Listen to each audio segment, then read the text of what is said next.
మూడవ నెల ట్రైమిస్టర్ లో బేబీ ఎదుగుదల మరింత స్పీడప్ కావడం చూడొచ్చు. బేబీ వెయిట్ పెరుగుతుంది. పెరిగే వెయిట్ వల్ల ఆయా స్త్రీలలో గర్భసంచి చుట్టుపక్కల ఉండే అవయవాల మీద ప్రెషర్ పడడం కూడా చూడొచ్చు. ఉదాహరణకు మూత్రాశయం మీద పడే భారం వల్ల యూరిన్ పై కంట్రోల్ కోల్పోవడం సహజం.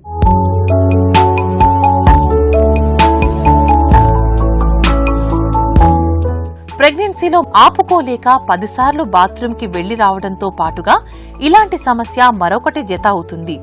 అదే 8వ నెల ప్రెగ్నెన్సీ నడుస్తున్న స్త్రీలలో కనిపించే మరో సమస్య ల్యాక్ ఆఫ్ బ్లాడర్ కంట్రోల్, అంటే మూత్రం మీద నియంత్రణ కోల్పోవడం. నవ్వినా లేదా దగ్గినా ఇలాంటి సిచ్యువేషన్ ఎదుర్కోవడం చూస్తాం. ఇలా ఎందువల్ల జరుగుతుంది అని మీకు సందేహం రావచ్చు.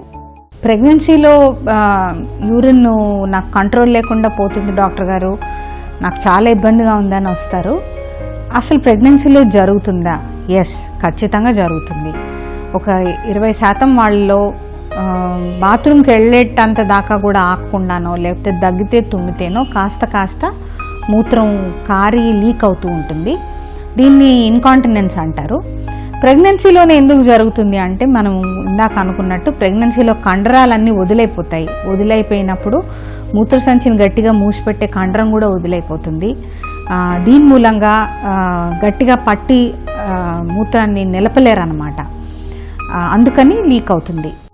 ఈ కారణాలతో పాటుగా జెస్టేషనల్ డయాబెటీస్ ఉన్న స్త్రీలలో కూడా యూరిన్ ఫ్రీక్వెన్సీ ఎక్కువ ఉండటంతో పాటు మూత్రం ఆపుకోవడం మీద నియంత్రణ లేకపోవచ్చు. సాధారణంగా రక్తంలో షుగర్ స్థాయిలు ఎక్కువ అయిపోయినప్పుడు ఇలా కావచ్చు. ఇక యూరిన్ ఇన్ఫెక్షన్ ఉన్న గర్భిణీలలో కూడా మూత్రం నియంత్రణ లేకుండా లీక్ కావచ్చు. వీటన్నింటినీ మించి పొట్టలో పెరుగుతున్న బేబీ బరువు వల్ల గర్భాశయం చుట్టుపక్కల ఉండే ఆర్గన్స్ మీద ప్రెషర్ పడటమే ఒక ప్రధాన కారణం.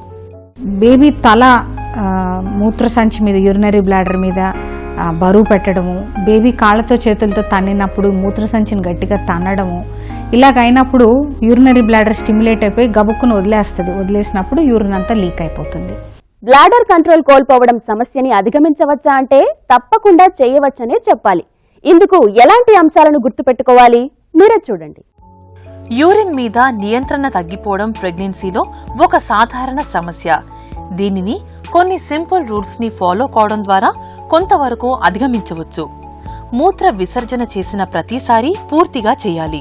మలబద్ధకం సమస్య కూడా మూత్ర నియంత్రణ పోవడానికి ఒక కారణం కావచ్చు. అందుకే మలబద్ధకం సమస్య లేకుండా చూసుకోండి. నవ్వినప్పుడు, దగ్గినప్పుడు కాళ్లు క్రాస్ చేసి కూర్చోవడం ద్వారా యూరినరీ బ్లాడర్ కి కాస్త సపోర్ట్ లభిస్తుంది. ప్రతి అరగంటకోసారి మూత్ర విసర్జన చేయడం ద్వారా బ్లాడర్ కి మీరు ట్రైనింగ్ ఇచ్చినట్టు అవుతుంది. మూత్రం మీద కంట్రోల్ ఉండటం లేదని ద్రవ పదార్థాలు తీసుకోవడం తగ్గిస్తే సమస్య పరిష్కారం కాదు సరికదా, యూరినరీ ట్రాక్ ఇన్ఫెక్షన్స్ వచ్చే ప్రమాదం పెరుగుతుంది. ఇక మూత్రం మీద నియంత్రణ పోవడం సమస్య డెలివరీ తర్వాత సర్దుకుంటుందా అంటే, నెక్స్ట్ పేషెంట్ అడిగే క్వశ్చన్ ఏంటంటే, మేడం ఇది నాకు డెలివరీ తర్వాత కూడా ఉంటుందా అని. ఈ కండరాలన్నీ వదులుతనము, లూస్తనం అంతా కూడా 6 వారాల నుంచి 3 నెలల దాకా ఉంటుంది. దీని తర్వాత కండరాలన్నీ గట్టిపడి ఈ లీకేజ్ అనేది తగ్గుతుంది. ఒక్కొక్కసారి డెలివరీ అయిన తర్వాత, డెలివరీ పెద్ద బేబీ అయితే కానీ, ఫోర్సెప్స్ అయితే కానీ, డెలివరీ అయిన ఫోర్స్తో కూడా ఒక్కొక్కసారి ఇన్కాంటినెన్స్ కొత్తగా స్టార్ట్ అవ్వచ్చు. వీటన్నిటికీ కూడా బరువు తగ్గడము, కీగల్స్ ఎక్సర్సైజెస్ అంటారు, అంటే పెల్విక్ ఫ్లోర్ ఎక్సర్సైజెస్. మన పెల్విక్ ఫ్లోర్లో మూత్రం నిలపడానికి మనం వాడే కండరాలని రెగ్యులర్గా ఈ కీగల్స్ ఎక్సర్సైజెస్ చేస్తూ ఉంటే ఈ కండరాలన్నీ మళ్ళీ గట్టిపడి ఈ ప్రాబ్లం సాల్వ్ అవుతుంది.